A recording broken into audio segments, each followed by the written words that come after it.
లక్షల విలువ చేస్తే 130 గ్రాముల బంగారు ఆభరణాన్ని స్వాధీనం చేసుకుని నిందితుని అరెస్ట్ చేసినట్లుగా డీఎస్పీ సాయినాథ్ తెలియజేశారు. మంగళవారం మధ్యాహ్నం 12 గంటలకు చిత్తూరు 1 టౌన్ పోలీస్ స్టేషన్లో ఏర్పాటు చేసిన విలేకరుల సమావేశంలో ఆయన ఈ సందర్భంగా మాట్లాడారు. గత ఏడాది జూన్ నుంచి ఈ ఏడాది జూన్ వరకు చిత్తూరు 1 టౌన్ 2 టౌన్ పరిధిలో ఇంటి తాళాలు పగలగొట్టి బంగారు నగల దొంగతనంపై దర్యాప్తును ప్రారంభించామని అన్నారు. ఇందులో భాగంగా కాట్పడి వద్ద గుడియాత్రకు చెందిన మొహమ్మద్ బిలాల్ అలియాస్ ప్రభు అని నిందితుడిని అరెస్ట్ చేసి అతని వద్ద నుంచి 8 లక్షల విలువ చేసే 130 గ్రాముల బంగారు నగలను స్వాధీనం చేసుకున్నట్లుగా తెలిపారు. ఇతనిపైన చిత్తూరు 1 టౌన్ పరిధిలో 3 కేసులు, 2 టౌన్ పరిధిలో 2 కేసులు, తమిళనాడులో పలు కేసులు నమోదైనట్లుగా తెలిపారు.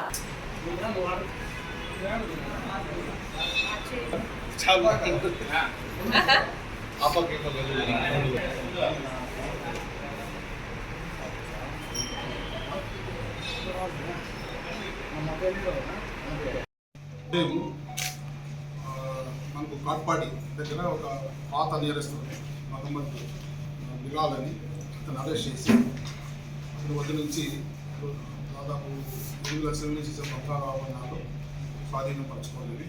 ఇవి 2023 జూన్ నుంచి 2024 జూన్ వరకు మనకు తిరుపతి చిత్తూరు 1 టౌన్ 2 టౌన్ ఏరియాలో తాళం వేసిన ఇల్లును టార్గెట్ చేసి అతను నేత్రాలకు పాల్గొన్నారు.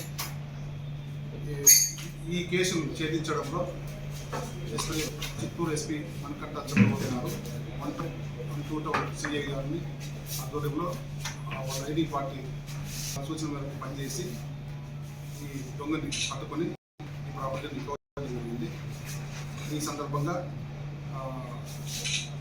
సిబ్బంది ఎవరైతే ఐటీ కోర్టు సిబ్బంది 1 టౌన్ సిఐ 2 టౌన్ సిఐ మనకట్ట నేను అభినందిస్తున్నాను. వాళ్ళు ఆల్రెడీ ఫిర్యాదు ఇచ్చింటారు కాబట్టి కేసు కట్టిన వచ్చి వాళ్ళకి సంబంధించిన గతంలో కేసు ఏదో ఒకటి ఇట్లా ప్లాన్గా చేసే దొంగలు ఏదో కవర్ జాబ్ అనుకుంటారు. ఆ కవర్ జాబ్తో వాళ్ళు ఇయర్ పరిచయాలు ఉంటాయి కాబట్టి వాళ్ళు దొంగతనం చేస్తారు. ఆ విధంగా దొంగతనం వస్తువుని వాళ్ళు డిస్పోజల్ చేయడం వెరీ ఈజీగా ఉంటుంది. ఏదో పని చేస్తున్నాడు సంపాదిస్తున్నాడు అని నమ్మిస్తారు.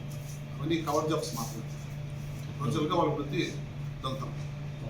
అతను ఒకటేనా ఇంత దొంగతనంలో ఒకడు హెచ్బి అఫెన్స్లో సింగిల్గా చేస్తారు. వాళ్ళ అసోసియేషన్ కూడా అసోసియేషన్తో పాటు చేసిండే నేర చరిత్ర కూడా అతనికి ఉంది. కేసులో మాత్రం అతను ఒకడే చేసినట్టు తెలిసింది. అసోసియేట్స్తో పాటు కూడా అక్కడ అక్కడ చేసిన చరిత్ర అయితే ఉంది.